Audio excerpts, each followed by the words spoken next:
Hey YouTube, karibuni tena kwenye video yangu. Basi katika video hii ya pili kwa siku ya leo ningependa tuongelee kitu kinaitwa kufanya mapenzi kwenye usingizi. Ni nini hiki hasa?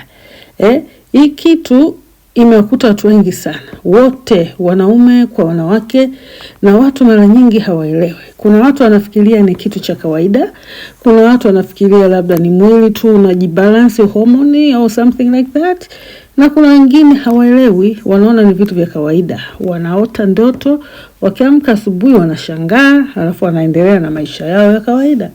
Lakini wakijaribu kuangalia maisha yao, wanaona ni maisha ambayo wana struggle sana. Watu wa namna hii ni watu ambao mambo yao hayawaendei. Ni watu ambao uchumi, ndoa, vitu vingi sana kwao vinakuwa vya shida sana.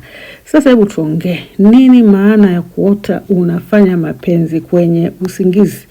Nini maana yake? Kuna watu wanajua kwamba hii inaweza kuwa ni indication huyo mtu anayefanyishwa mapenzi bila ridhaa yake kwenye usingizi inawezekana kuwa ana jini. Kwa Kiswahili tunasema ni jini mahaba. Kwa Kiingereza wanaita ni succubus au incubus. Vizuri. But again, hii ndoto ya kufanya mapenzi kwenye usingizi huwapata wote, wanawake na wanaume. Kwa hiyo sitaingia deep sana kwa nini huwa inawapata vipi na vipi, lakini nataka nikupe reason kwamba the reason behind hii ndoto na implication yake au effect zake kwenye maisha yako. Unaona, hii ndoto, ukiota ndoto ya namna hii, kuna vitu vingi sana viko behind. Kuna reasons kwa nini, kwa sababu hii ndoto sio kila mtu huota hizi ndoto. Wanaoota hizi ndoto, ni hii ndoto inakuja labda katika ukoo wenu kuna madhabahu ambazo mababu zenu au mabibi waliingia maagano na ulimwengu wa giza, walitoa makafara huko, walienda labda kuomba ulinzi, walienda kuomba pesa au something kilifanyika kwenye madhabahu. Kwa lugha ya kawaida tunasema kuna kitu walienda kuomba. Kwa mfano labda walienda kwa mganga. Mababu enzi zile unajua walikuwa naabudu sana uchawi na miungu, hawajua kumjua Mungu wa kweli. Yamkini walienda kuomba ulinzi, labda walikuwa wakizindika ukoo, walikuwa wanafanya ibada za kuwakumbuka wafu mababu, wakiwaomba wawalinde. Unaona, wakifanya vitu vingi. Sasa wakawa wanatoa na kafara kwa kutoa damu za wanyama, wanachinja mbuzi, kuku, majogoo au hata ng'ombe. Unaona, na mara nyingine hata wakawa ukoo mzima wanakuja wanashiriki kwenye ile mazindiko na hayo makafara, pasipo kujua kwamba wakati wanafanya hivyo walikuwa wanainua madhabahu. Na hii ndo tunaiita madhabahu ya miungu au madhabahu ya mizimu. Unaona, sasa hizi madhabahu mara nyingi wanakuwa ni totally connected na ulimwengu wa giza, ni madhabahu za shetani. Kumbuka neno la Mungu linasema kwenye zile amri 10, anasema usiwe na miungu mingine wala usiabudu miungu mingine, kwa sababu Mungu hupatiliza hicho kizazi wanachoabudu miungu mingine, anawapatiliza hukumu mpaka kizazi cha 4. Maana yake mtapata laana kuanzia kizazi hicho kinachofanya wakati huo mpaka vizazi 4 baadaye. Vyote vitaface the consequence ya kufanya hayo madhabahu na kuabudu miungu wengine. Hiyo ndo ilivyo. Lakini pia kwenye zile madhabahu mara nyingi kuna exchange ambazo zinatokea. Kwa mfano, mkienda pale lazima mfanye viapo, lazima mfanye maagano na shetani. Unaona, kwa mfano mnaenda mnasema tunaomba ulinzi. Unaona, yule mganga ambaye ndo anaongoza, ndo agent wa shetani, anawaambia lazima muweke agano la damu. Labda ndo hapo labda anaambiwa leta mbuzi, lete kuku, lete nini, wanachinja. Na unapochinja pale unakuwa umetengeneza agano la damu kati yako wewe, katikati yako wewe na shetani, na kingdom yake. Na kunakuwa na exchange. Mara nyingi huwa wanaongea na maneno au tunasema wananuizi giza. Tunaomba mtusaidie, labda sijui tuwe maarufu, ukoo wangu uwe maarufu, tuwe maarufu kijijini, watu watuogope, tumiliki mali, tufanye nini? Wanaomba maneno hayo. Lakini mganga kwenye hiyo madhabahu atauliza, sasa nye mtatoa nini kwa wazee? Wanasema wazee, lakini ukweli wale sio wazee, yule ni shetani. Kwa wanaulizwa, nyinyi tukiwapa, wazee wakiwapa, nyinyi mtawapa nini? Sisi tutawaabudu, tutakuwa tukija kutoa kafara kila mwaka na sisi tutawaabudu. Labda anasema, mfano mwingine anasema, labda mimi kwenye ukoo wangu basi watoto wangu wote natoa, kizazi changu ukoo wangu wote nawapa wazee wa umiliki, something like that. Kwa hiyo kwa lugha nyingine mnakuwa mmemilikishwa katika madhabahu za shetani. Mmepeana, yani wale wazee wamepeana. Sasa baada ya kupeana, ndugu yangu, wale wazee watakuja kufa. Mnaishi wanakuja kuibuka, ndo wewe sasa umeibuka kwenye kizazi hicho ambacho hujui kumbe wenzako walipeana. Maisha yako, nafsi yako, kuhusu wewe walishapeana kwenye madhabahu za giza. Kwa hiyo hapo wewe unapoishi ni wewe unamilikiwa tayari na kingdom of darkness. Na sasa kwa sababu unamilikiwa, shetani ana kazi 3. Kazi yake ya kwanza ni kuua, ya pili ni kuiba, ya 3 ni kuharibu. Hana kitu kingine anachoweza kukifanya kwa binadamu.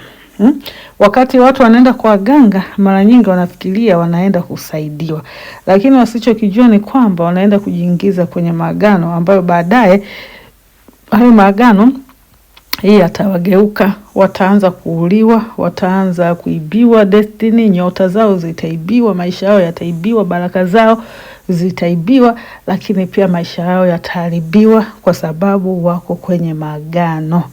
Na hamna namna utajitoa, ni mpaka utakaporudi kwa Mungu aliye hai.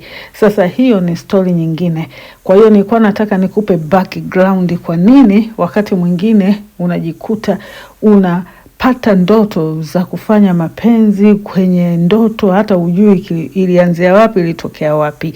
Chanzo kimoja hapo kinaweza kikawa yamkini ukoo wenu ulikuwa dedicated, waliudedicate kwa shetani, kwa mizimu, na wale wana kawaida ya kuharibu.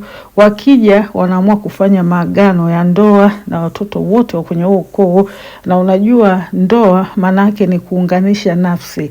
Kwa hiyo na maana wewe kwa lugha nyingine umeunganishwa nafsi na majini, umeunganishwa nafsi na mizimu, umeunganishwa nafsi na kingdom of darkness. Na kwa sababu neno la Mungu linasema wawili wakioana wamekuwa mwili mmoja, wala si wawili tena. Maana yake vitu vyako wewe anaweza kumiliki jini, na vitu vya jini unaweza kumiliki wewe. Shetani au jini au mzimu anakuwa na uhalali wa kumiliki vitu vyako saa yoyote. Na sasa wewe kwa mfano unakuwa umeokoka na hujui kabisa kwamba kwenye ukoo wenu kulikuwa kuna maagano. Sasa wewe unamuomba Mungu, na Mungu alivyo wa rehema, kwa sababu destiny yako, labda wewe ulitakiwa kuwa na destiny ya utajiri, au destiny ya kuwa na maisha bora, au destiny yako alikuwa ni mtu fulani hivi. Kwa sababu tumesema huko nyuma kila binadamu aliandaliwa destiny nzuri sana na Mungu. Huwa ni mazingira tu au wachawi au chochote kinaweza kubadilisha, lakini in reality Mungu aliandaaga destiny za maana sana kwa kila binadamu. Sasa kwa sababu uko wenu huko kwenye maagano, unajikuta ndugu yangu ile destiny huimiliki wewe, wanamiliki hao mizimu, hayo majini aliyokuoa, huyo shetani ambaye mababu waliwapa uhuru na ruhusa. Ndo mwisho wa siku unajikuta umeolewa kwenye kingdom ya giza bila ridhaa yako. Unajikuta unalala na mwanaume, hata usali vipi yule jini aondoke. Unakemea yanapoa siku 2 siku 3 yanarudi tena. Kwa nini yanarudi? Kwa nini yanakuwa hayaogopi na wala hayaondoki wala hayasikii? Kwa sababu yana uhalali yamepewa uhalali, yana maagano, mlishakabidhiwa nyie kwenye kingdom of darkness. Sasa jinsi ya kujitoa, hilo ni swala jingine. Leo nilitaka niongelee ukiota ndoto ya namna hiyo, hiyo inaweza kaa ni sababu mojawapo. Sababu ya pili inaweza ikawa kuna mchawi somewhere amekufunga na majini. Amekufunga kwa sababu gani? Kwa sababu ameona destiny yako. Kumbuka wachawi wana uwezo wa kuona destiny au hatima ya mtu. Hata kakiwa katoto kadogo, mchawi akiangalia katoto anaona mpaka nyota yake, anaona mpaka maisha yake. Kwa hiyo wachawi unajua wana kazi ya kuharibu. Wengi wana roho ya kwa nini. Na mara nyingi hii inatokeaga kwa wachawi ambao wako kwenye ukoo wenu, wale ambao wanakuona tangia mdogo. Kwa hiyo wanaona haka katoto kamebarikiwa. Sasa tukikaacha katakuja kufanikiwa sana, na wazazi wake huenda wakafanikiwa na jamii ikafanikiwa. Sasa tufanyeje ili kuzuia hizi baraka? Wachawi wanakuendea kwa mganga, wanaenda kukufunga. Nyota inafungwa, wewe unafungamanishwa na majini, unafungwa, wanaimiliki ile nyota yako, wanamiliki maisha yako kwenye ulimwengu wa roho. Kwa hiyo wewe utakapokuwa hapo baadaye unaanza kustruggle. Kwanza unaanza kuona indication moja hapo, unaanza kuona tunaota ndoto za majini, unalala na watu wajui, wengine unaona sura zao, wengine ni watu unaofahamu, lakini wewe ndoto zako zinajaa majini, ngono mpaka unashangaa. Sasa lakini wakati huo labda hujui nini maana yake. Sasa katika kukua unaweza ukasoma vizuri, ukapata na kazi. Yamkini ukahangaika sana hata kupata kazi. Unaweza ukapata kazi, ukapata shida. Unaweza ukajikuta wewe unakuwa ni mtu wa misfortune au ni mtu wa mikosi. Unaweza usiolewe. Mara nyingi wengi wenye majini, wanaume kwa wanawake, huwa hawaoi wala hawaolewi. Na unaweza ukaolewa, lakini mara unaweza ukajikuta umeachika, au ndoa yako ikawa ni ndoa ya misuko kwa sababu wewe kwenye ulimwengu wa roho umeshaolewa. Kuna mtu amekuoza kwa jini, na jini haliwezi kushare mwanamke wake au mwanaume wake na mtu mwingine. Kwa hiyo atafanya juu chini mpaka mtaachana na yule mtu ambaye amekuoa. Anaweza ukawa wewe ni yule mwanamke ambaye ni mrembo, watu wakikuangalia kwa nini hapati mume, lakini hawajui wewe kumbe umeolewa kwenye ulimwengu wa roho na huna namna, na umejitahidi kila namna ili uweze kutoka, unajikuta huwezi. Umeombewa na kila mtu, manabii, maaposto, wachungaji, wainjilisti, lakini kitu hakikuachia. Haiwezi kukuachia mpaka siku ukijua chanzo ni nini. Na ukijua utaelewa kumbe chanzo ilikuwa ni agano. Na ili agano ulifungamanishwa, yamkini wachawi walikufungamanisha, au wewe wa majini au mamizimu walikuwa na uhalali na wewe ya kukuoa kwa sababu ya yale mambo mababu zako walifanya.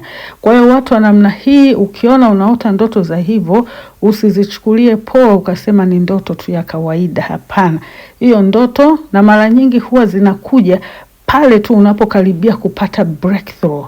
Kwa mfano umefanya interview, kazi moja matata sana, kabla haijatoka majibu, jini linakuja mnafanya mapenzi kwenye usingizi. Ukiamka asubuhi kazi haipo, imeenda, anapata mtu mwingine. Unafanya biashara, unakaribia kupata breakthrough, jini linakuja. Sasa nini huwa kinatokea pale unapolala unaota unafanya mapenzi? Pale wanakuja kuchukua au kukuibia ile baraka. Unaona, wakati mwingine Mungu ni wa rehema, bado anataka kukuachilia baraka. Unakuta anataka kukubariki au ameachilia baraka kwenye ulimwengu wa roho. Kabla zijafika kwako, wanakuja, wanalala na wewe, wanaiba. Kwa sababu tumesema kazi ya shetani ni tatu. Ni kuiba, ni kuchinja au kuharibu au kuua. Kuiba, kuua na kuharibu. Hivyo vitu vitatu, yeye ndo expert. Kwa nini shetani anaiba? Kwa sababu shetani yeye mwenyewe binafsi hana baraka zozote. Kwa nini tunasema Freemason wanakuwa matajiri sana? Au wachawi au wale ambao wanategemea waganga wanakuwa matajiri? Kwa sababu shetani huwaibia watu wa kawaida, hasa watoto wa Mungu na wale wote waliobarikiwa kwa njia kama hizi. Anaiba baraka zao, anaenda na zimiliki. Unakuta mganga ana nyota za watu pale, ana baraka za watu, ana hatima za watu. Kwa hiyo mtu akienda kwa mganga anataka kutajirika, ndo anapewa utajiri. Kafanya hivi na hivi, anapewa utajiri. Ule utajiri mganga sio wake, aliibia mtu huko mtaani, ameibia mtoto wa mtu, unaona. Kwa hiyo yule aliyeibiwa anabaki hana kitu, anahangaika. Aliyeiba anaenda anamuuzia mtu, yule mtu anakuwa tajiri. Bahati mbaya sana kwenye ukoo kama kuna Freemason, huyo pia ana uwezo wa kuwamiliki karibia watu wote pale. Anaweza kazimiliki ulimwengu wenu wa roho, akaumilika, akamiliki hatima zenu zote. Usipokuwa na maarifa ya rohoni ya kuweza kumiliki miliki zako na kuzitawala kwenye ulimwengu wa roho, kuna mtu atakutawala. Kwa hiyo wewe utajikuta unafanya kazi anayetajika mwingine. Unahangaika kusoma kazi upate mwingine amekumiliki.